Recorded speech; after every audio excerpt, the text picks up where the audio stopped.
Everyone, my name is Babaniyi and I'm a full stack developer at UDevelop. I'll be taking you in backend development and it's going to be a fun ride, so enjoy.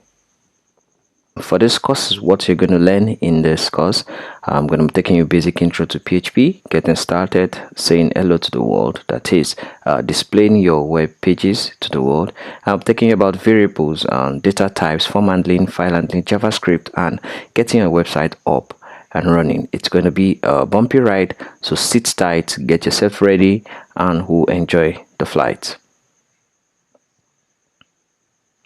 Okay, now we're starting with the first one. What is PHP? We've heard different people talk about PHP. When talking about languages, you say, okay, PHP. We have the Laravel. We have different other scripting languages, programming language. We have Python. We have JavaScript. We have Node.js. We have React. We have HTML. We have so many other programming languages in the world, but we'll be focusing on PHP. So what exactly is PHP? Before we go further into this course, what you should already know, PHP is a course that is existing on the web. So for you to have a full knowledge of PHP or to be able to use PHP very well, you should have at least basic HTML knowledge, CSS, and a bit of JavaScript. However, we'll bring you up to speed on them along the course. And if you want to know more about it, the HTML, CSS, and JavaScript, you can check out our front-end development course after completing this course. But for this course, we'll be taking you basics of HTML so that you can still get along no matter what. What is a PHP file? PHP can contain text, HTML, CSS, JavaScript, and PHP code in one. PHP code is executed on the server and the result is returned to the browser as plain HTML. And the file extension for PHP is .php. We have a different file extension. What's a file extension? An extension is something that tells the system or the application what kind of file or what kind of document that is. You have .docx for Microsoft Documents. You have .exe for Windows application. We have .pdf for PDF materials, .mp4, .mp3. So for PHP, it's going to be written in .php. Just as for HTML, it's going to be written in .html. So the PHP contains text, can contain HTML, CSS, JavaScript, and PHP all in one file, and it is executed on the server. We'll be getting to what a server is later. PHP is an amazing and popular language. It is very powerful, and it's one of the biggest blogging system on the web. WordPress uses it.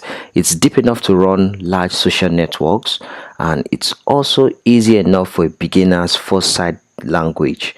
So just like we are beginning now, it's very easy and it's very flexible. That's one of the amazing things about PHP. Okay, so what can PHP do? PHP is good for generating dynamic page content.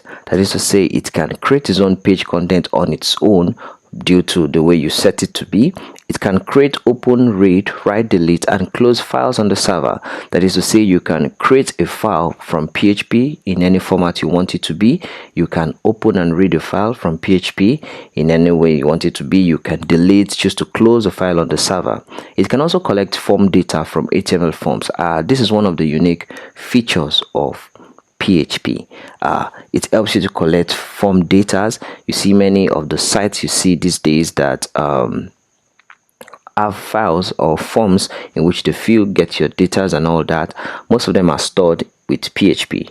You can also send and receive cookies. Cookies are documents or informations from your browser stored while you browse. So PHP can also send and receive cookies. It can add, delete, and modify data in your database. This is one of the greatest features of PHP. With PHP, you don't need to have an app to run. You don't need another application to run your SQL. You can run your SQL straight from your PHP code, and it can also use to control user access. Just like I've said, you can restrict user access while not modifying your system app, but by modifying your PHP code. So it also has another data encryption. We have the MD5, we have the SHA, so where you can use to encrypt your data and send encrypted data to your browser without people getting to hack or steal into your data. So PHP is very secure. With PHP, you're not limited to outputting HTML. You can output other languages and other images. You can output images, PDF files, and even Flash movies. You can also output any text such as XHTML and XML. So it's very flexible, and it's an all-encompassing language that can get you from writing a web page to developing a software, a desktop application, a mobile application, and what have you.